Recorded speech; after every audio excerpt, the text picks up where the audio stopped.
Sir நீங்க சொன்ன இந்த கோயில் தான் சார். அர்ச்சனை கூட பூவெல்லாம் வாங்க சார் நீங்க உள்ள போங்க, நான் வாங்கிட்டு வந்துறேன். சரிங்க அங்க இருக்காங்க பாரு. போங்க. வணக்கம்மா, நல்லா இருக்கீங்களா?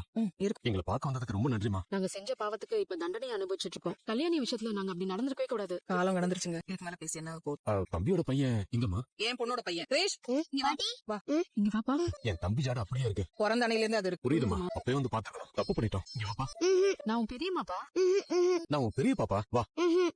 அவன் புது ஆளுங்களோட எல்லாம் உடனே பேச மாட்டாங்க. பரவாயில்லம்மா, நாங்க எடுத்து வளர்த்துக்க வேண்டிய குழந்தை. எங்க கடமை நாங்க செய்யாம போயிட்டோம். அந்த பாவமோ என்னமோ எங்களுக்கு ஒரு குழந்தை இல்லாம போயிடுச்சு. இப்ப எங்க குடும்பத்தோட வாரிசா இருக்கிறதே கிருஷ்ண மட்டும் தான். அவன் எதிர்காலத்துக்கு தேவையானதை நாங்க செய்யணும். இது வரைக்கும் செய்யாம போன எல்லாத்தையும் நாங்க செய்யறோம். இல்லங்க, கல்யாணிக்கு இதுல விருப்பம் இல்ல. நான் இங்க இவனை கூட்டிட்டு வந்தது அவளுக்கு தெரியாது. நீங்க ஆசைப்பட்டு கேட்டீங்களே தான் வந்தேன். கல்யாணிக்கு இன்னும் கோவம் போகல. அவங்க கோவம் நியாயமானதாமா. நாங்க அவ்வளவு பெரிய பாவம் பண்ணிருக்கோம். அவ கோவம் கொஞ்சம் தனியட்டும். அவ சம்மதம் இல்லாம எதுவும் நடக்கும். என்ன இருந்தாலும் இவன் உங்க ரத்தம் பாக்கணும். நீங்க எனக்கு மனசு கேட்கல, அதான் இவனை கூட்டிட்டு வந்தேன். ரொம்ப நன்றிமா. ஆனா நீங்க இனிமே எதுக்காகவும் கவலைப்படாதீங்க. எப்பவுமே உங்க கூட நாங்க இருப்போம். என்ன இவங்க ரெண்டு பேரும் கிருஷ்ணோட பாட்டியை பத்தி பேசிட்டு இருக்காங்க? ஒருவேளை தெரிஞ்சவங்களா இருக்குமோ? கிருஷ்ணோட படிப்பு செலவுல இருந்து எது வேணும்னாலும் என்ன கேளுங்கம்மா. இனிமே நான் பாத்துக்கிறேன். ஏடா இந்த பக்கம் பாட்டி கொடுத்தாங்க.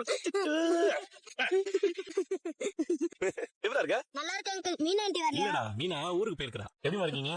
நல்லா இருக்கேன் முத்து. தம்பி, இவங்க உங்களுக்கு தெரியுமா? ஆமா சார், எங்களுக்கு ரொம்ப வேண்டப்பட்டவங்க. பக்கத்துல இருக்காங்க தான். ஆமா, உங்களுக்கு அவங்க தெரியுமா? ஏன் காரணம் தான் சவாரிக்கு வந்திருக்காங்க. சரி முத்து, நாங்க கிளம்புறோம். நான் வரேன். ஆமா இருங்கம்மா போலாம். பார்த்து ரொம்ப நாள் ஆச்சு.